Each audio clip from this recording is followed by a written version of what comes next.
Mi madre estaba en Manhattan en septiembre de 2001. Llegó la víspera. El 10 de septiembre en Nueva York hacía mucho calor y la ciudad recibió con mucha alegría una lluvia torrencial ese atardecer. Esa noche se durmió sabiendo que al otro día era martes 11 de septiembre, porque fue un martes 11 de septiembre el golpe de Estado en Chile.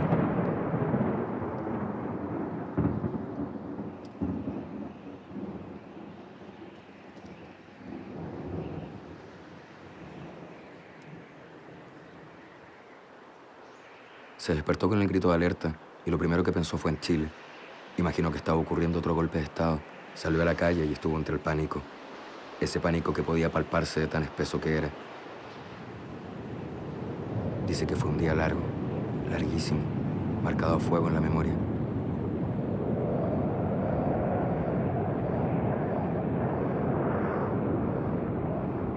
Por la noche se sentó en la acera de la Quinta Avenida a llorar, a rezar.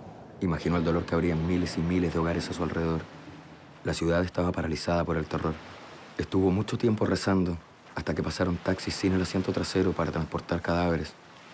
En algún momento pensó, alguno de estos habitantes sabrá que en un día como hoy, hace 28 años, el gobierno de su país provocó el terror y provocó la muerte a miles y miles de chilenos. ¿Sabrá alguno que el presidente Nixon y Henry Kissinger fueron los que decidieron la tragedia en mi país?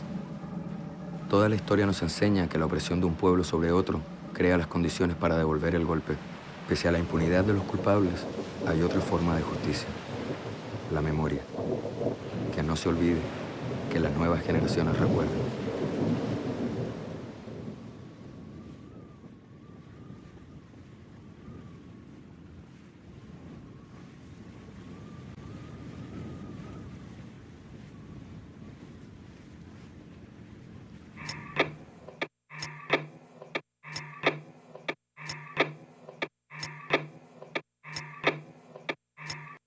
Gustavo y Augusto de Patricio.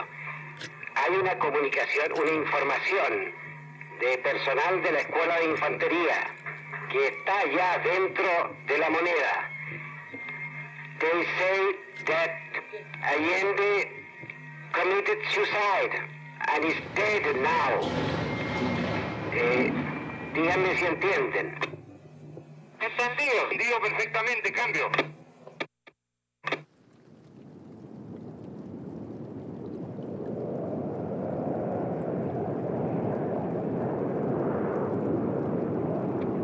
Vengo de Chile, un país pequeño, pero donde hoy cualquier ciudadano es libre de expresarse como mejor prefiera. Esta es la triste historia de cómo el gobierno de la nación más poderosa del planeta provocó una tragedia en un pequeño país de su mismo continente. Es cierto que Estados Unidos pudo haber invadido a Chile, como antes y después lo hizo con otros países del mundo, pero optó por un método encubierto. Acción encubierta presenta a la CIA la oportunidad de influir la dirección de otro país sin que la gente ahí sepan lo que está pasando. En el caso de Chile, reemplazar un régimen democrático elegido por el pueblo chileno por una dictadura militar. 3 décadas después de los hechos, se mantiene la confusión acerca del origen real de la tragedia que costó millares de vidas. Conocemos esta historia fechándola en 1959 y ubiquémosla en el cuartel central de la CIA, en Langley, Virginia. Sobre un escritorio hay 2 fotografías donde el chileno Salvador Allende es protagonista. En una, saluda desde lo alto a miles de chilenos esperanzados. En la otra, tomada en La Habana, se le ve sonriente, abrazando a su amigo Fidel Castro. El marxista Allende está a punto de llegar al poder en Chile por vía democrática, sin disparar ni un solo tiro. Alerta amarilla. Para comprender mejor, es imprescindible ubicarlo en su contexto histórico. 2 imperios que estaban disputándose sus zonas de influencia en el planeta tras romper su alianza estratégica al finalizar la Segunda Guerra Mundial. La Revolución Cubana y su pronta alianza con la Unión Soviética provocó una fuerte reacción de Estados Unidos, la ruptura de relaciones diplomáticas y la llamada invasión de Bahía Cochinos, con 1.500 cubanos anticastristas entrenados por la CIA. La Unión Soviética levantó el muro de Berlín, que dividió a Alemania durante 3 décadas. Al año siguiente, ocurrió la crisis de los misiles, que tuvo al mundo al borde de una tercera guerra mundial. En ese cuadro, América Latina pasó a ser un territorio cada vez más peligroso para los intereses de Estados Unidos. El senador Salvador Allende participa por tercera vez como candidato presidencial. Su principal adversario era el demócrata cristiano Eduardo Frei Montalva. La CIA, según los documentos desclasificados, y tenemos muchos de estos,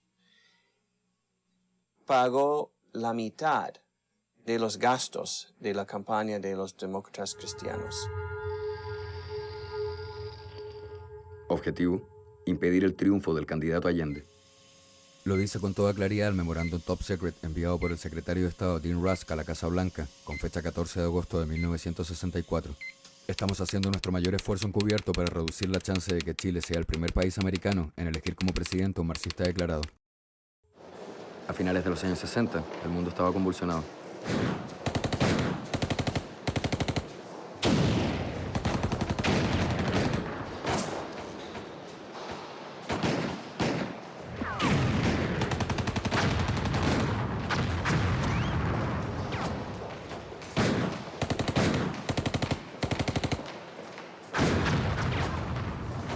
Estados Unidos tiene un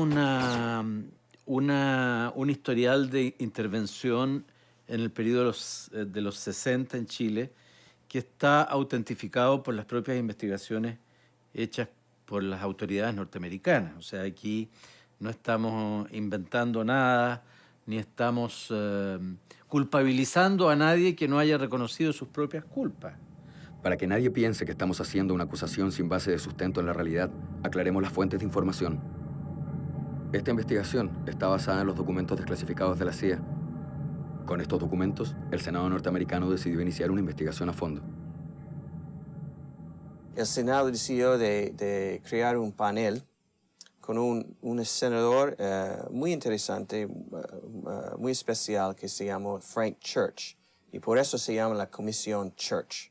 Un informe sobre intervención en Chile de 63 hasta 73, que fue realmente el primer documento del Senado de los Estados Unidos sobre un caso de intervención encubierta en Latinoamérica. La Comisión Church no es la única fuente para reconstruir esta dolorosa historia. En febrero de 1999, el presidente Bill Clinton ordenó recuperar y revisar para su desclasificación todos los documentos que den luces acerca de abusos de derechos humanos, terrorismo y otros actos de violencia política en Chile ocurridos entre los años 1968 y 1990. Las gruesas plumas de la CIA trabajaron durante muchas semanas para tachar todo lo que aún se estimaba top secret. Era más peligroso, más riesgoso para los intereses de los norteamericanos un Allende elegido democráticamente en Chile que Fidel Castro en Cuba. ¿Dónde estaba Salvador Allende en ese tiempo? Era el presidente del Senado chileno y unir a la izquierda era su meta y su obsesión de siempre. La importancia que él le daba era que detrás de esa unidad política de los partidos comunistas y socialistas iba a ir todo el movimiento social chileno. Esa unión resultaba cada vez más complicada porque los modelos presentaban matices que se transformaban en antagónicos, que a la cubana, que mejor el modelo soviético, que la vía insurreccional, que la variante chino-maoísta. Las discusiones eran y serían interminables, y en todas ellas Allende tenía una sola respuesta: a la chilena. Los partidos populares y las fuerzas sociales. En el Chile del 64, el tejido social se fue extendiendo punto por punto hasta conformar un poder popular que exigía cambios reales y más profundos. Y con Operación Cesárea nació la Unidad Popular en 1969 como alianza de la izquierda, y con dificultad emergió en enero del 70 el candidato presidencial Salvador Allende Gossens. Se destacó como la persona más indicada porque no solo como la persona que proponía un nuevo Chile, sino que también porque él trabajó mucho por la unidad. ¿Qué estaba pasando en Chile? La pregunta también se le hicieron el Pentágono y la CIA. Para contestarla, Estados Unidos contrató al doctor en sociología Roy Hansen. Viajó 3 veces a Chile y realizó sus encuestas a un importante sector de las Fuerzas Armadas chilenas. Leyendo algunas de las preguntas, su objetivo resulta evidente. ¿Bajo qué circunstancias, si hubiera alguna, cree usted que los militares podrían tomar el control del gobierno? ¿Bajo qué circunstancias, personalmente, usted apoyaría o rechazaría un intento militar de tomar el control del gobierno? Es una larga jornada. Yo solo tomé en mis manos la antorcha que encendieran los que antes que nosotros lucharon junto al pueblo y por el pueblo.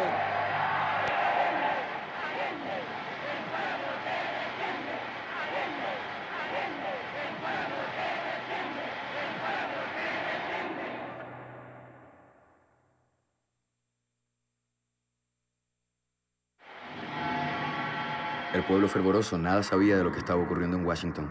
Allí, casi todos los análisis de inteligencia apuntaban en la misma dirección: el sabotaje. El 25 de marzo de 1970 se reunió en Washington el Comité 40 y aprobó una primera partida de $125.000 para financiar operaciones de sabotaje contra Allende. En 1970, cuando estaba en plena campaña presidencial en Chile, Estados Unidos decidió hacer acciones encubiertas para influenciar las elecciones. El Comité 40 era un organismo de facto que recibió ese nombre durante el gobierno de Richard Nixon y lo integraban, entre otros, el presidente de la Junta de Jefes de Estado Mayor, general George Brown, el subsecretario de Estado para Asuntos Políticos, Joseph Sisko, y el director de la CIA. El presidente del Comité 40 fue Henry Kissinger. Ellos serán protagonistas principales de la tragedia chilena. El Comité 40 es el que aprobaba los aportes que hacía el gobierno de los Estados Unidos a la subversión en el caso de Chile. El objetivo del Comité 40, según lo reveló el informe Church, era aprobar y ejercer control político sobre las acciones encubiertas en el exterior. ¿Ejercer control político para qué? Para que esas acciones fueran tan encubiertas, tan clandestinas, que en caso de que fueran descubiertas, pudieran ser negadas ferazmente por el gobierno de los Estados Unidos, o al menos por el presidente. Eran varios millones de dólares que se aprobaba para trabajar contra la candidatura de Allende. Varios millones de dólares que también estuvieron detrás de los primeros signos de violencia, enturbiando el hasta entonces sano clima político. El director de la CIA, Richard Helms, decidió entonces contactarse con John McCone, quien había pasado de la jefatura de la CIA a ser uno de los directores de la empresa transnacional ITT. La ITT era una de las compañías extranjeras con más inversiones en Chile. Tenía hoteles, tenía la compañía de teléfonos. La participación de la ITT que preveía que íbamos a nacionalizar las comunicaciones, la compañía de teléfono. El ITT quería apoyar a Alessandri y con la CIA pasó dinero a esta campaña. El ITT financiaba, estaba dispuesto a financiar con millones de dólares a los órganos de gobierno de Estados Unidos para intervenir en Chile. Una parte de estos dólares financiaron propaganda negra. Era propaganda negra, o sea, fabricaciones sin base en hechos. La CIA estaba usando propaganda negra para influir al público chileno. Los diarios de oposición gastaban 5 veces más papel que los diarios que apoyaban al gobierno de la Unión Popular. La CIA pagaba periodistas o escritores para escribir documentos o artículos de análisis con las conclusiones de la CIA. Además de una campaña de afiches que exhibió imponentes tanques soviéticos entrando en Santiago, se anunciaba el fin de la religión católica, el fin de la vida familiar y hasta de la patria.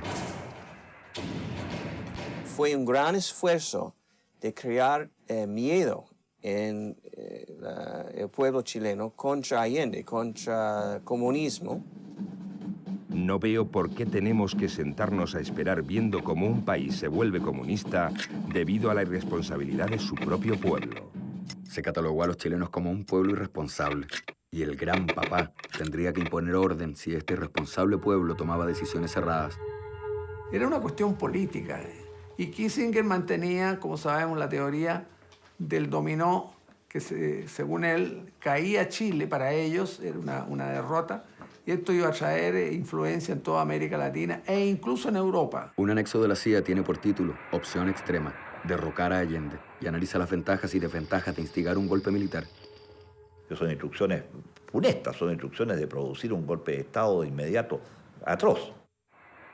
Es altamente probable que la exitosa participación de Estados Unidos en un golpe militar chileno nos libere de forma permanente de la posibilidad de un gobierno dirigido por Allende en Chile.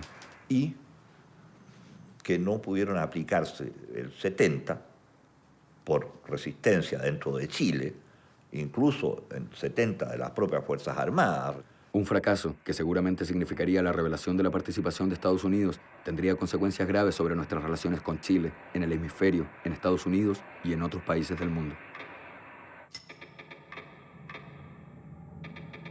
El día en que los chilenos fueron a votar, nunca imaginaron que estaban en la mira de un hombre que en sí mismo representaba todo el poder de los Estados Unidos, Henry Kissinger. A pesar de los esfuerzos de Estados Unidos de prevenir la elección de Allende, él ganó las elecciones.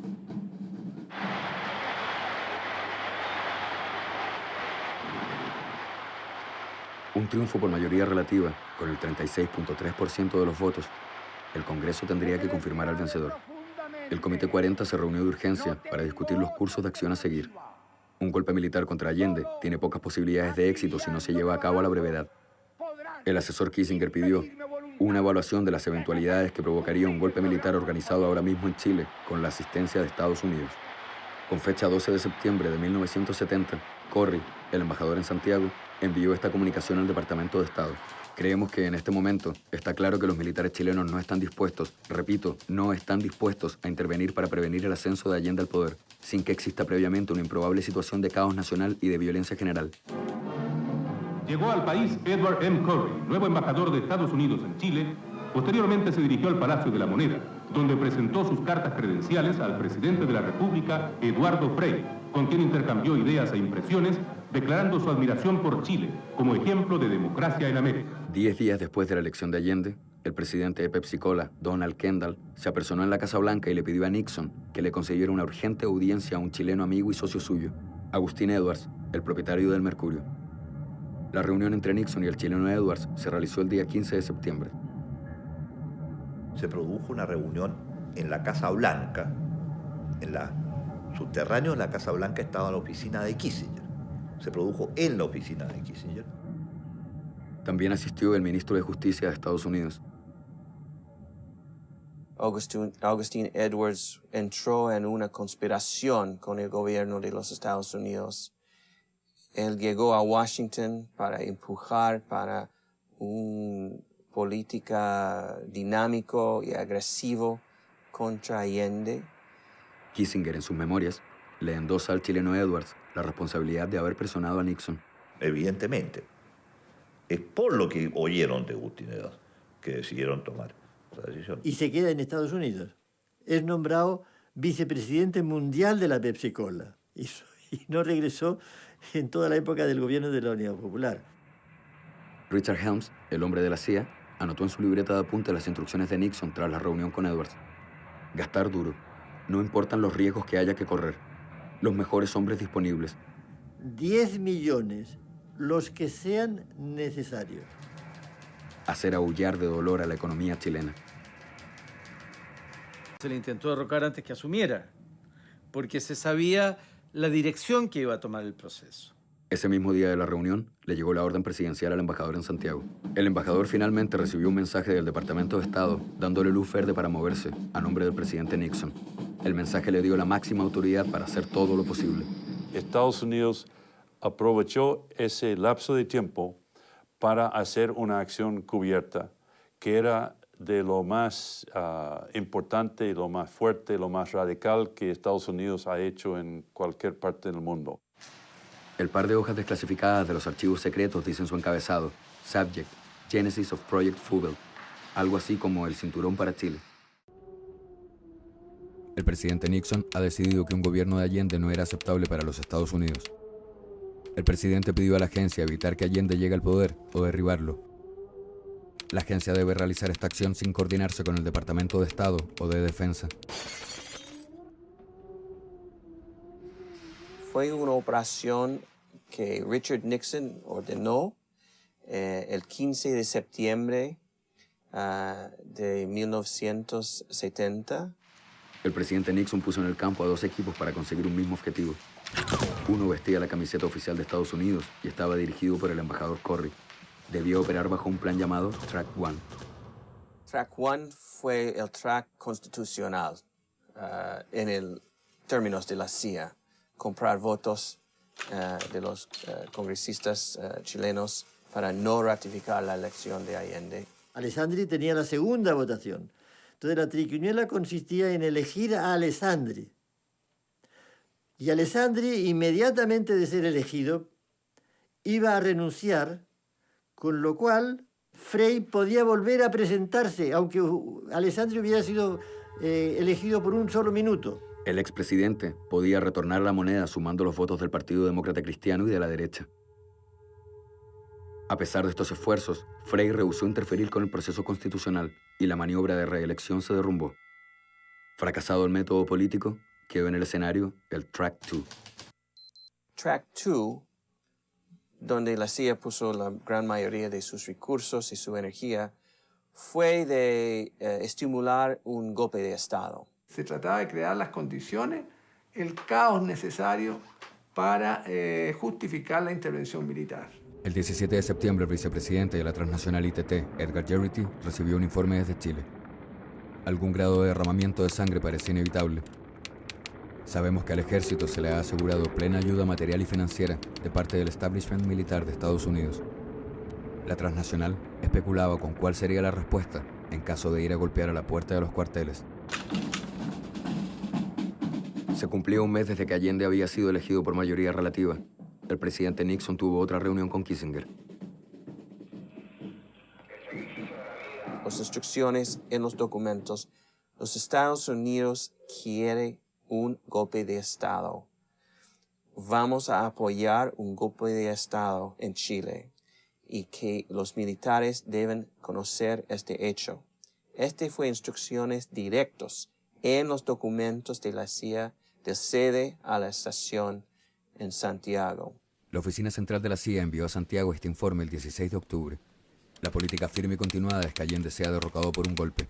Tenemos que seguir generando una presión máxima hacia este fin. Es imperativo que estas acciones se realicen clandestinamente y en condiciones de seguridad para que el gobierno de los Estados Unidos y la mano norteamericana permanezcan bien ocultos. Ahí está con toda claridad: actuar antes del 24 de octubre, día en que el Congreso chileno debía ratificar a Salvador Allende como presidente. El agente clandestino Anthony Sforza informó al jefe local de la CIA lo siguiente: Viaux espera unas 10.000 bajas en el área de Santiago antes de que las turbas izquierdistas puedan ser liquidadas. El resultado podría ser sangriento y prolongado, es decir, una guerra civil. Ustedes nos han pedido que provoquemos el caos en Chile. A través de la solución VIO, nosotros ofrecemos una fórmula para que el caos probablemente sea cruento. VIO puede dividir a las Fuerzas Armadas con algunas unidades del ejército secundándolo, mientras otras se mantienen cohesionadas en torno al general Schneider, es decir, Allende. Era un general constitucionalista. Entonces Estados Unidos llegó a la conclusión que había que remover al general Schneider y después reemplazarlo con otro militar tal vez para que se podía avanzar con el golpe militar.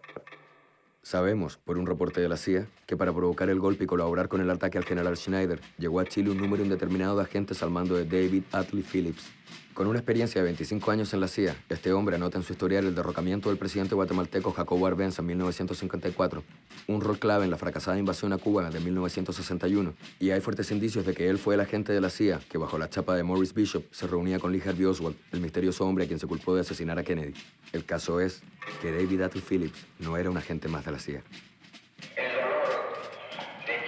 La CIA estaba trabajando, según los documentos, con un general retirado, Roberto Vio, pero también con unos generales que ya están en el servicio. Camilo Valenzuela realmente fue lo más importante.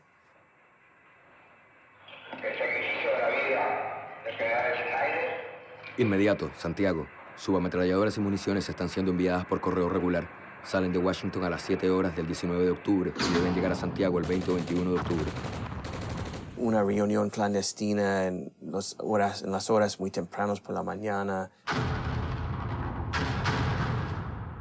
Un attaché militar de los Estados Unidos pasando estas armas. Se atacó el auto del general Schneider.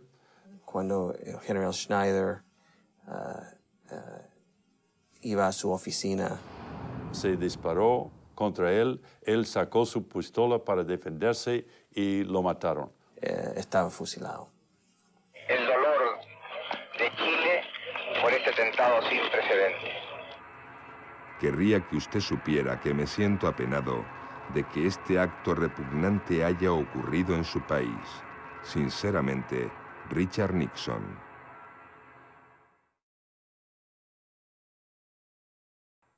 El Congreso Pleno proclama presidente de la República para el periodo comprendido entre el 3 de noviembre de 1970 y 3 de noviembre de 1976 al ciudadano Salvador Allende Gómez.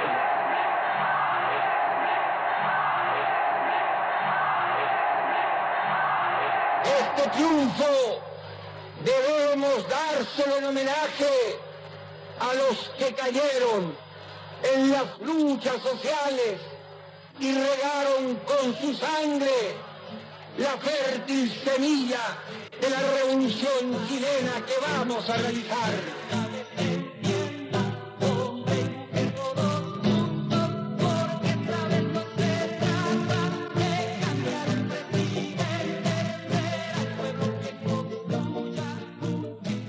No teníamos temor, creíamos que estábamos en una causa justa, que estábamos impulsando un cambio que era posible. Hasta ahora nunca se ha logrado posteriormente llegar a esos niveles tan bajos de desempleo. Hubo mejoras sustanciales para la gente que tenía menos, para los pobres, para la gente de trabajo, para los campesinos. Las estadísticas indican que en el primer año de gobierno el desempleo bajó al 4%, el Producto Nacional Bruto creció al 8.5% y, lo más importante, mejoró la distribución del ingreso. Es decir, los trabajadores aumentaron del 51 al 63% su participación en el ingreso nacional, y eso se tradujo en el aumento de respaldo electoral de la Unidad Popular. En las elecciones municipales de 1971 obtuvo el 50.2% de los votos. Esas fueron unas elecciones de un voto de confianza extraordinario que se le dio al presidente Allende en las elecciones del 71. Yo digo que es la única vez en 500 años de historia en que la tortilla estaba a punto de darse vuelta.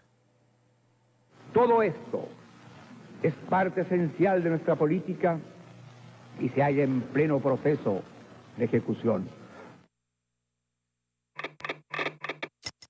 En las 2 semanas siguientes a la elección, bajó la bolsa. Se retiraron $80 millones de los depósitos bancarios. Otros 43 millones se vendieron a viajeros y el Aeropuerto Internacional de Santiago se vio atestado de familias derechistas que huían precipitadamente del peligro marxista. El veneno del miedo ya se había inyectado directamente en las venas de la clase social más poderosa de Chile. Y el miedo se retroalimenta de miedo, conformando una peligrosa espiral que engendra un huracán de violencia. El riesgo de magnicidio fue aumentando cada día durante los casi 3 años que el doctor Allende alcanzó a ser presidente de Chile. Y ello ocurrió porque se cumplió la orden del presidente Richard Nixon, hacer aullar de dolor a la economía chilena. Que se les grave profundamente. No tengo otra alternativa. Solo acribillándome a balazos podrán impedirme voluntad que hacer cumplir el programa del pueblo. Sabíamos perfectamente con quién nos estábamos enfrentando. Sabíamos que el problema mayor iba a ser la presencia y la intervención de Estados Unidos en la política chilena, en todos los planos, ¿no? Y hacerlo de tal modo, con acciones tan encubiertas, que los culpables parecieran ser el presidente Allende y su alianza política de gobierno, la Unidad Popular, creando así las condiciones propicias para el golpe militar. Una campaña de desestabilización en Chile, realmente para crear lo que los documentos refieren a un coup climate, un clima de un golpe. Tras 2 reuniones de emergencia del Consejo de Seguridad Nacional, cuando Allende completaba apenas 5 días en la moneda, el todopoderoso asesor Henry Kissinger repartió el memorándum de decisión número 93. Los Estados Unidos maximizarán las presiones sobre el gobierno de Allende para impedir su coalición. Deben emprenderse vigorosos esfuerzos para asegurar que otros gobiernos de América Latina entiendan la oposición de Estados Unidos a la consolidación de un Estado comunista en Chile y empujarlos a adoptar una postura similar. Se debe ejercer máxima influencia sobre instituciones financieras internacionales para limitar créditos u otras ayudas de financiamiento a Chile. No deberá hacerse ningún nuevo acuerdo bilateral de ayuda con el gobierno de Chile. Los créditos externos fueron cerrados por completo. Efectivamente, el Exim Bank, que en el pasado había jugado un papel positivo, suspendió todo crédito para exportación de productos norteamericanos.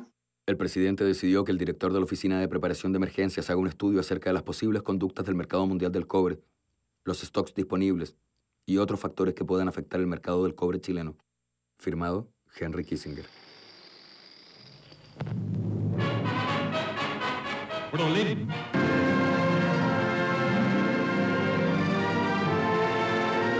En un acto de masas que se desarrolló en la Plaza de la Constitución, el presidente de la República, Salvador Allende, firmó el proyecto de reforma a la Carta Fundamental para permitir la expropiación de la gran minería del cobre.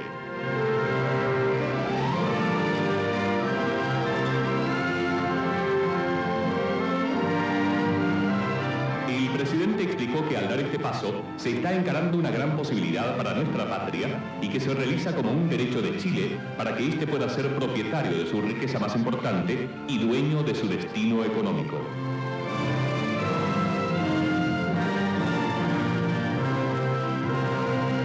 Nixon, por ejemplo, vendió parte importante de la reserva de mineral de cobre que tenía acumulado para los fines bélicos, la vendió al mercado, y eso hizo bajar el precio del cobre, con lo cual la economía chilena sufrió una pérdida con eso, ¿no? Ese ejemplo que Kissinger temía, lo temía con razón.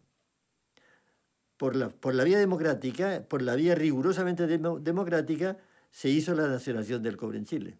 Al caso del cobre se sumó luego el de la ITT, la empresa transnacional estadounidense que era dueña del 70% de la compañía de teléfonos. Y en Chile se aceleró la nacionalización de esa compañía, la cual también se hizo legalmente por medio de una ley del Congreso aprobada mayoritariamente por todos.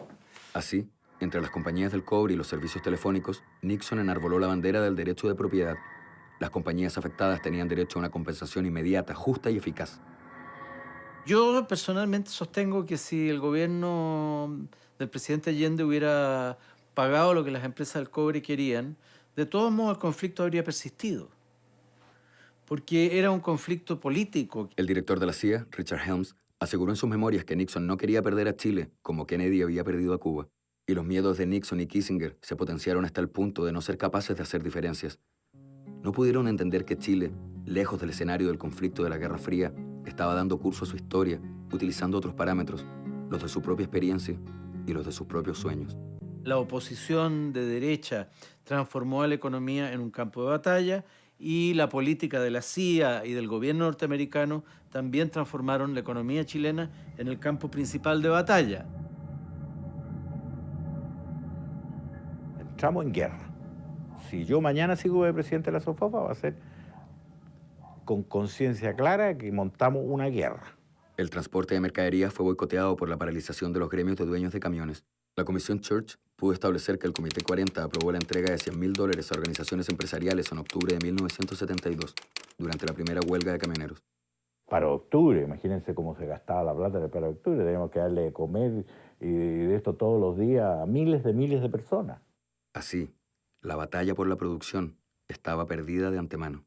El año 72 hicieron algunos intentos importantes de provocar la paralización del país en el mes de octubre. Nosotros partimos con todos estos cálculos mezquinos para durar 5 días. Duramos un mes y medio. Y todos los días se sumaban más y más movimiento, paramos el país de punta a cabo total. Y cada camionero, eran como 20.000, recibía una suma para que se mantuvieran en paro indefinidamente. Un grupo del sector privado entregó los dólares a los huelguistas, concluyó el informe oficial del Senado de Estados Unidos. Si alguien como la CIA hubiera querido inyectar plata en mi movimiento, no le habría costado nada. Hay que aclarar que cada dólar en el mercado negro se cotizaba hasta 200 veces más respecto del precio oficial. Es decir, una sola entrega de $100.000 equivalía a inyectar $20 millones en el complot. Y hablamos de dólares de los años 70. Harta plata, No me pilla que a 40 años ¿cuánto ya han pasado? 40, sí. 40 años de distancia yo me acuerdo de esto, pero mucha plata, mucha plata. Otro factor clave para la desestabilización del gobierno fue la acción terrorista de la ultraderecha. La CIA le entregó entonces, según estableció el informe Church, $45.500. Orlando Sáenz, él mismo ha reconocido que recibió dineros de la CIA, ¿cierto? Y como dirigente de Patria y Libertad inyectó dineros al movimiento, ¿cierto? Le decía, oiga, deme el número de su cuenta, deme un número de una cuenta, yo le voy a traspasar $10.000 a esa cuenta. Patria y Libertad se está organizando cuadra por cuadra. El apoyo económico y las armas, como ametralladoras y granadas de mano, vienen de Brasil. El hecho es que en 1973 se registraba un acto terrorista cada 10 minutos en algún lugar del país. A mí me contacta la Armada, el sector del almirante Merino, que era el sector que inició la acción del golpe definitivo, ¿cierto? Y nos piden que hagamos acciones de sabotaje contra infraestructura de energía eléctrica, oleoductos y líneas de ferrocarriles, porque junto con ellos se inició un paro nacional y había que paralizar el país y crear las condiciones objetivas de un golpe de Estado. Y ahí se acabó la UP, ahí se acabó la UP, el resto fueron vacaciones y milicos. Significa presionar a un país económicamente débil. Significa castigar a un pueblo por su decisión de recuperar sus recursos básicos. Significa una forma premeditada de intervención en los asuntos internos de un país. Esto es lo que denominamos insolencia imperialista. El ex agente de la CIA, Philip Agee, confesó años después: la CIA, al financiar a los camioneros, comerciantes y otros gremios que se organizaron contra el régimen de Allende, pudo crear la apariencia de caos y desorganización que siempre resulta atractiva a los líderes militares de derecha. En ese cuadro de caos, las pinceladas clave las puso el Mercurio y su cadena de diarios nacionales y regionales. El informe Church no puede ser más claro. La CIA gastó más de $1,5 millones para apoyar el Mercurio, el principal diario del país. De acuerdo con los documentos de la CIA, estos esfuerzos tuvieron un rol significativo en la creación de las condiciones para el golpe militar. El diario El Mercurio contenía en cada uno de sus números o ejemplares un artículo preparado en Estados Unidos para intervenir en la política chilena. Para la CIA, sin duda, la cadena de diarios de Edwards conformaba al actor más importante sobre el escenario del complot para socavar la democracia chilena y eliminar al presidente Allende. Agustín Edwards, propietario del Imperio Periodístico, vivió en Estados Unidos durante el gobierno de Allende. En Chile, dos de sus hombres de confianza ocuparon la presidencia del Mercurio en esos años: Fernando Lenis y Hernán Cubillos. Ambos fueron luego ministros de la dictadura. Agustín Edwards probablemente fue el chileno más involucrado en el golpe de Estado en Chile. Se financió al Mercurio, que era la gran arma propagandística contra Allende. Es posible que gran parte de los que participaron en estas acciones sigan creyendo que todo fue espontáneo, pura manifestación ciudadana del legítimo derecho de protesta ante la caótica situación. Pero es importante que sepan, en honor a la verdad, que su acción se insertó en un complot de la CIA y que muchos de los dirigentes activistas se enriquecieron a costa de sus protestas. Son los pueblos, todos los pueblos al sur del río Bravo, que se yerguen para decir basta, basta a la dependencia, basta a las presiones, basta a la intervención. El hecho es que para provocar el golpe militar, durante los 3 años del gobierno del presidente Allende, el Comité 40 aprobó más de $7 millones de apoyo clandestino a grupos de oposición en Chile. 7, multiplicado por 200, $1.400 millones a precio del mercado negro. La ayuda bilateral de Estados Unidos a Chile bajó de 35 millones en 1969 a solo 1.5 millones en 1971. Los créditos del Exim Bank, que registraron una cifra récord de $234,6 millones en 1967, llegaron a cero en 1971. Los préstamos del BID, que totalizaron $45,6 millones en 1970, bajaron a 2.1 millones en 1972. El Banco Mundial no dio nuevos préstamos en el periodo 70-73.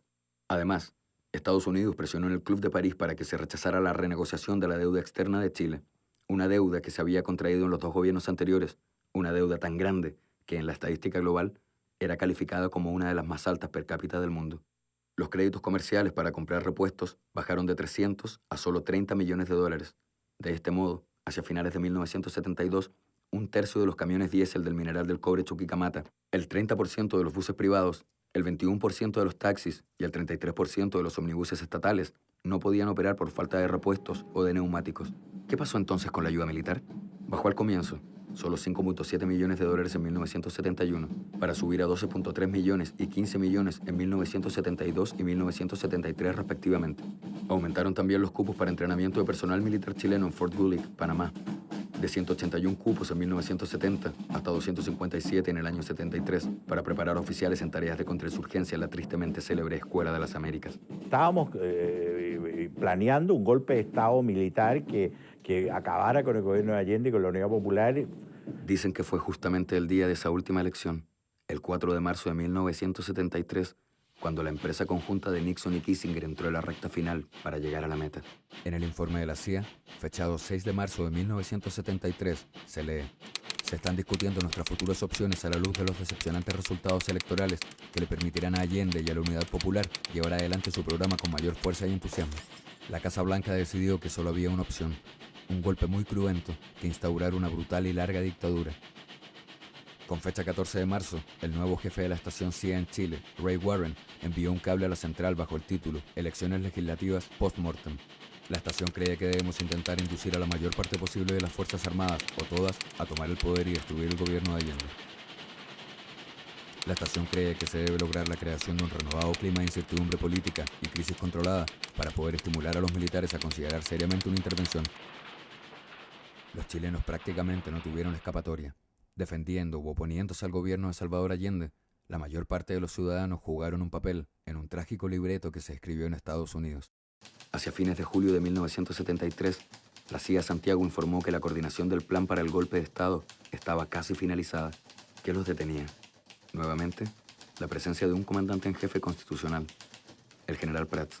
La única manera de remover a Prats parece ser con un secuestro o asesinato. Sin embargo, con el recuerdo del caso del excomandante en jefe del ejército, René Schneider, aún fresco en sus mentes, es difícil que los golpistas estén dispuestos a llevarlo a cabo. El 29 de junio se sublevó el batallón blindado al mando del coronel Super. El episodio quedó en la historia como el tanquetazo, ya que los tanques salieron a la calle y llegaron hasta La Moneda. La decidida acción del comandante en jefe, el general Carlos Prats, y del jefe de Estado Mayor, el general Augusto Pinochet, logró abortar el tanquetazo. Finalmente, las fuerzas golpistas consiguieron la renuncia del general Prats el 23 de agosto de 1973. Se ha eliminado el principal factor de impedimento de un golpe. Con fecha 31 de agosto se registra otro comunicado urgente a Washington. El ejército chileno se ha unido en torno a la idea de un golpe y comandantes de regimientos cruciales de Santiago han pactado su apoyo. Como nuevo comandante en jefe del ejército, el presidente Allende designó al general Pinochet. Pinochet es el hombre, el general que es leal al gobierno de la Unidad Popular.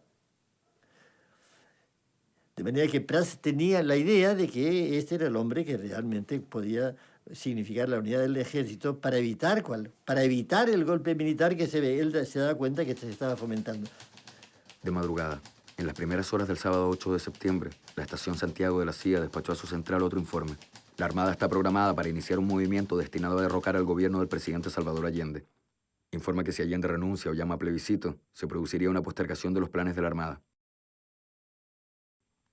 Último fin de semana del gobierno de la Unidad Popular. Mientras una docena de altos oficiales golpistas acordaban las instrucciones finales en el Ministerio de Defensa, en el Palacio de la Moneda el presidente Allende tenía una mañana de tenso trabajo. Su idea era llamar a un plebiscito el día martes y si perdía el plebiscito, naturalmente, entregar el poder. El presidente se reunió con los generales Pinochet y Lee. El Pinochet quedó consignado que él iba a coordinar las fuerzas militares con las fuerzas de los sindicatos obreros organizados con objeto de yugular un alzamiento militar que se estaría armando y que Pinochet decía que lo tenía bajo control. Pinochet se despidió del presidente con un cálido gesto, en que le dio la mano y le apretó el brazo, al tiempo que le decía: «Descanse, presidente».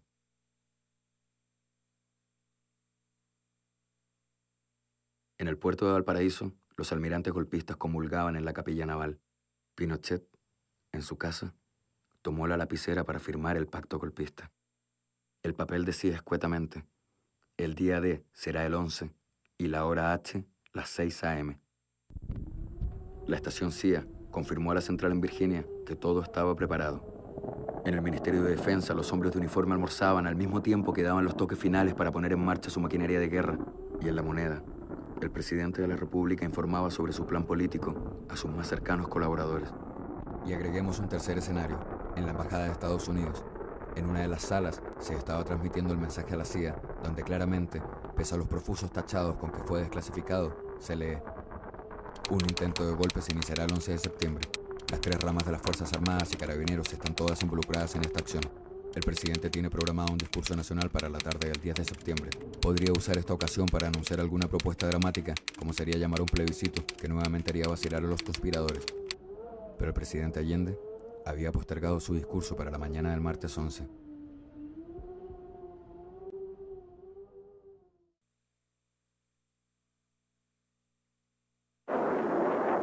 Yo diría que el presidente siempre mantuvo la calma, ¿no?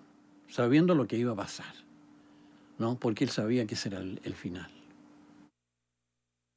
El Pedro Olivares me llamó a mí a mi casa y me dijo, mira, hay una sublevación de la Armada y el doctor dice que vengas para acá.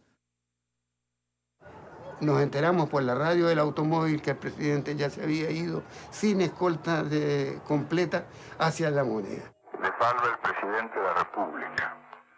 Desde el Palacio de la Moneda.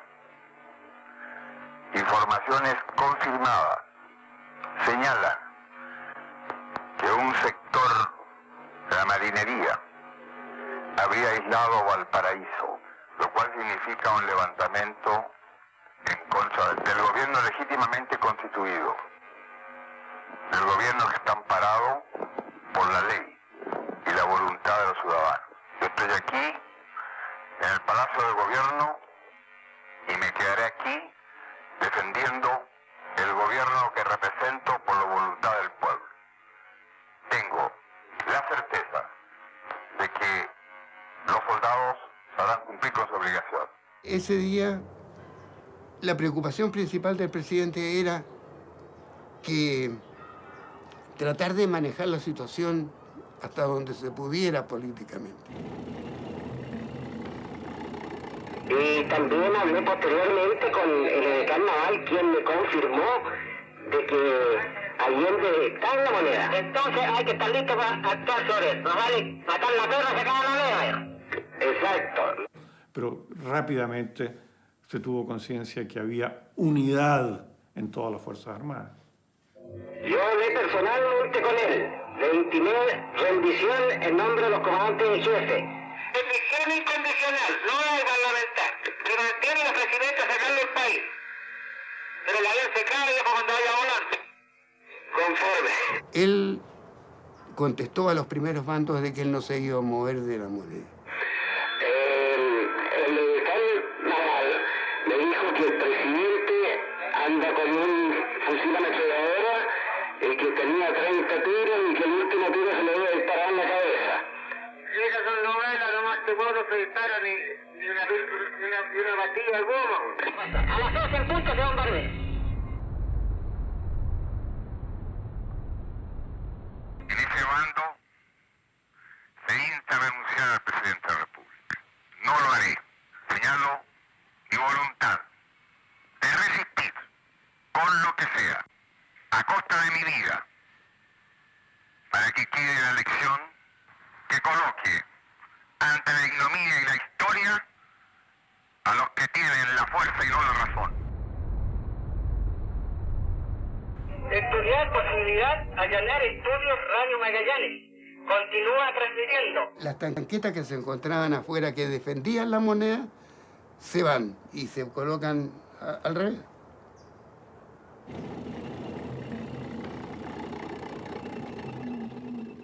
O sea, ya no era defensa, sino que eran sitiadores. Están atacando los tanques, está la escuela de infantería en Libono. Lo primero que empezaron a tirar fue bombas lacrimógenas. Tiraron cualquier cantidad. Cuando ya es evidente que viene un golpe importante, es cuando Allende le dice a mucha gente que se vaya. Rodeando y atacando con bastante ímpetu, así que yo creo que pronto van a poder tomarla. Y exigió categóricamente que se fueran las mujeres. Mi general, en este momento sale del ministerio un jeep a La Moneda a retirar 6 mujeres. 6 mujeres. Será cuestión de 3 minutos para que aguante el ataque. Cambio. Déjense de labores dilatorias y de mujeres y de jeep. Yo voy a atacar de inmediato. Cambio y terminado.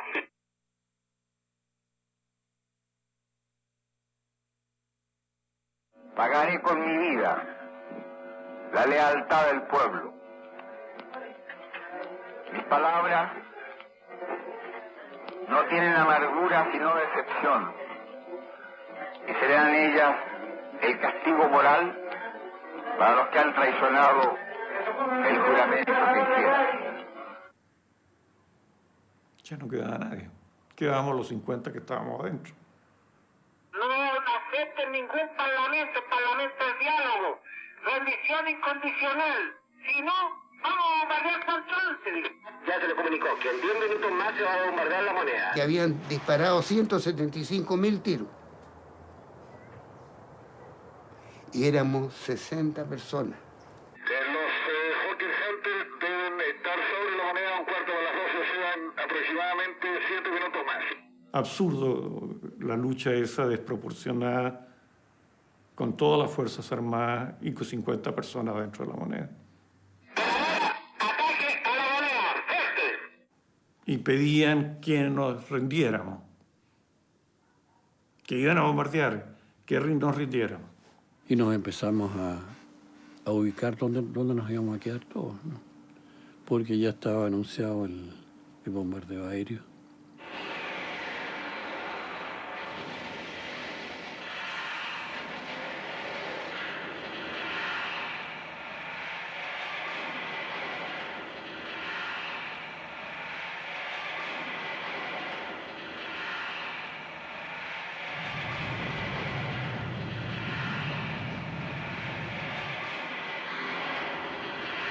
Y bueno, ¿qué vamos a hacer, presidente? Esto es una masacre, porque aquí vamos a morir todos. Entonces ahí el presidente nos dice, nos vamos a rendir. Augusto, en estos momentos me avisaron por teléfono de La Moneda que cesaron el fuego porque se rinden sin condiciones. Conforme. Y pide que bajemos con dignidad y en orden.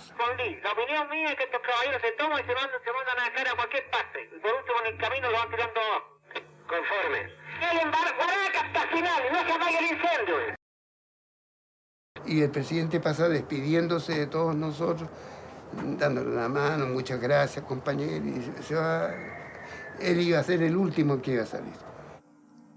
Siento un disparo de metralleta, muy cerca, ¿no? Y dicen, el presidente ha muerto. Y veo al presidente que está muerto. ¿Qué gesto de más desprendimiento puede haber que eso? Hay que morir con dignidad. En inglés, they say that Allende committed suicide and is dead now. Díganme si entienden. Entendido perfectamente, cambio. Ellos creen que eliminando a un hombre, un político, a un dirigente, el proceso social va a desaparecer. Es un error, podrá demorarse, podrá prolongarse, a la postre no podrán detenerlo. En el caso de Chile, bueno, si me asesinan, bueno, el pueblo seguirá su ruta, seguirá su camino. Con la diferencia quizás que las cosas van a ser mucho más duras y mucho más violentas, porque será una elección muy clara, muy objetiva para la masa.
Aquí todo lo hemos entregado. Lo que no entregó la dictadura, lo entregó la Concertación. Honestamente, yo no me siento representado por la Concertación. La Concertación está en una trampa. Vive en una trampa. El país ha sido saqueado. Yo creo que estamos administrando muy bien económicamente con la macroeconomía lo que dejó Pinochet. Que en el fondo se entregó, se vendió prácticamente al modelo pinochetista. Que la arquitectura institucional que dejó establecida Pinochet no ha podido ser modificada. Y no ha podido ser modificada primero porque la derecha no lo ha permitido en el Congreso. Si la sociedad de consumo es lo que el mundo quiere, Chile es un éxito. Indudablemente que tenemos más cosas que antes. No hay gente que tiene acceso, especialmente al crédito. O sea, desde ese punto de vista me siento muy satisfecho de lo que ha pasado en Chile. Pero un país no se hace solo con eso, ¿no?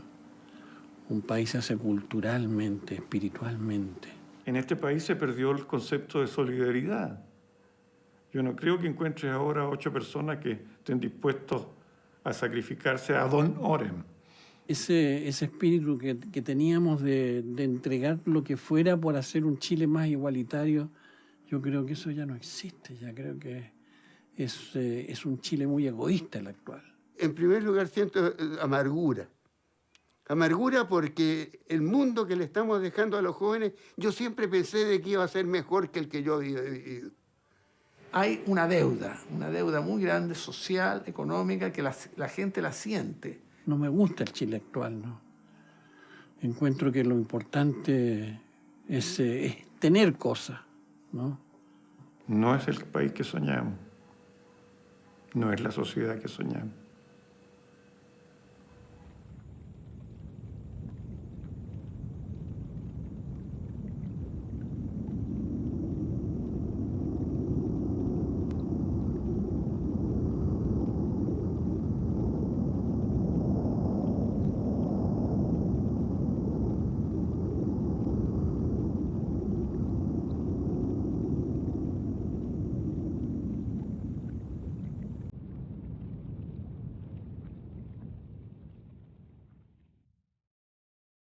Tengo fe. En Chile es un estilo. Superará otros hombres este momento gris y amargo donde la traición pretende imponer. Sigan ustedes sabiendo que mucho más temprano que tarde, de nuevo, abrirán la grande Alameda por donde pase el hombre libre para construir una sociedad mejor. ¡Viva Chile! ¡Viva el pueblo! ¡Vivan los trabajadores! Estas son mis últimas palabras y tengo la certeza de que mi sacrificio no será en vano.